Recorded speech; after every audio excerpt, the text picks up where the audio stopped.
There's so much focus on millennials and the baby boomers, but where we really need to be focusing is on Gen X. Now, obviously I'm biased because that's part of my generation.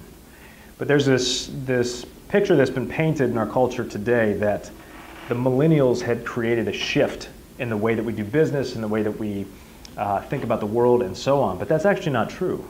It was our generation, Gen X, that actually did that. I was having a conversation with a colleague recently and we were talking about this. You know, we're sitting around disgruntled about our generation being ignored, right?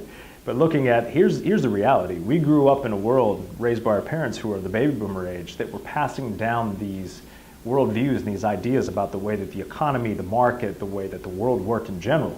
And Gen X was really the generation that said, okay, we see that, but we're not interested. The difference is we didn't have the tools that the millennials have to actually go and do something about it. Instead, we actually went out and built the tools, right? And that has empowered a generation that has come behind us to really start to seize the shift that has been taking place. They're the ones that are actually growing it and saying, now we can say, here's what we want to do, here's how we want to see the world change, and we've got the tools to actually do it. The irony, of course, right, is when you look at the baby boomers, these were the hippies. Can you imagine what the world would be like if they had the tools to actually change the system the way that millennials do today? So there's this progression, this handing down of experience, of understanding, of, hey, look, Gen X didn't have the tools that the millennials do.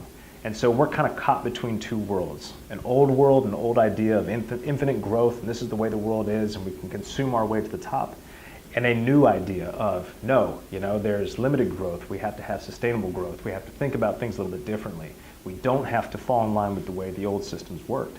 So we're stuck right there in the middle. But the beauty of all of this here really is that everything we do today is not about separating generations and putting importance on one over the other, but it's seeing how we, especially those of us that are in that Generation X category, you know, who are holding positions of leadership or moving into positions of leadership, need to be able to reach both behind us and in front of us to access the intellectual capital, the experience, the expertise that we can draw from both the past and the present in order to make better decisions for ourselves going forward. So I personally think there needs to be much more emphasis on developing and growing the leadership within the Generation X.